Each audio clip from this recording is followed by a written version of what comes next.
ত্রিপুরা প্রদেশ কংগ্রেস, ত্রিপুরা প্রদেশ যুব কংগ্রেস একটা খুব সময় উপযোগী কথা হচ্ছিল কিছুদিন আগে। মূলত আজকে যে বিষয়বস্তু নিয়ে আলোচনা হবে সেটা হচ্ছে মোদিজির 10 বছরের জামানা। দেশের বিভিন্ন রাজ্যে প্রায় অর্ধশতক বিভিন্ন স্টেটে প্রশ্নপত্র ফাঁস হয়েছে এবং সর্বশেষ হচ্ছে আপনারা জানেন নিট পরীক্ষা যে ব্যাপক যে কারচুপি, যে গোজামিল, যে দুর্নীতি হয়েছে সেটা আমাদের দেশের মানুষের কাছে একটা বড় বড় একটা বিপজ্জনক পরিস্থিতি এসে দাঁড়িয়েছে। বেকারত্ব জ্বালা এমনিতে মানুষ দিশেহারা, যুবকরা দিশেহারা।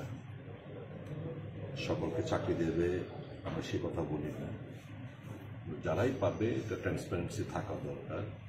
ত্রিপুরা রাজ্যেও এই যে টিপিএসসি রেজাল্ট গত 6 তারিখ বেরিয়েছে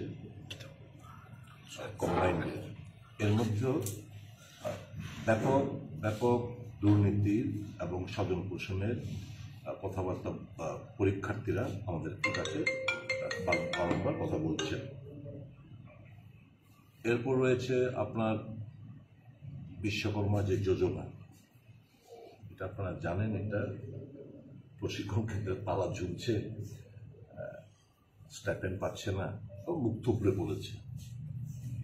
তো সর্বোপরি যে পরিস্থিতি দাঁড়িয়েছে, বেকার বিরোধী মানসিকতার একদম পরিষ্কার একটা জলজন্ত একটা প্রতিচ্ছবি আমরা দেশব্যাপী দেখতে পাচ্ছি। এর বিরুদ্ধে যুবকদের জাগ্রত করতে এবং নেশার বিরুদ্ধে লড়াইটা কীভাবে আরো তেজিভাবে আনা যায়, শুধু অ্যাডভার্টাইজমেন্ট, মন্ত্রীদের ফ্ল্যাগ, ফেস্টুন, ব্যানার, অ্যাডভার্টাইজমেন্ট, কিছু বড় বড় লম্পজম্প কথাবার্তা বলে ত্রিপুরা রাজ্যটাকে সম্পূর্ণভাবে নেশার যারা কিংপিন তাদের হাতে ছেড়ে দিয়েছে। তো এর বিরুদ্ধে লড়াই করতে দৃঢ় প্রত্যয় নিয়ে যুব কংগ্রেস লড়াই করতে চাইছে। সে ব্যাপারে আলোচনা মানে একটা গাইডলাইন তৈরি করে আগামী দিন যাতে যুবকদের, রাজ্যের যুবকদের নিয়ে বিভিন্ন নানা যুবকদের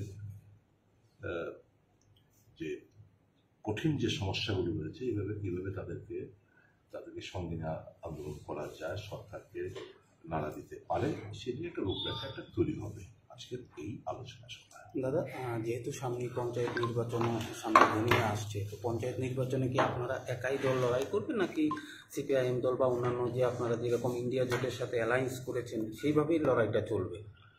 না, দেখুন, সে ব্যাপারে এখন কোনো সিদ্ধান্ত প্রদেশ কংগ্রেস 18 তারিখ একটা মিটিং ডেকেছেন।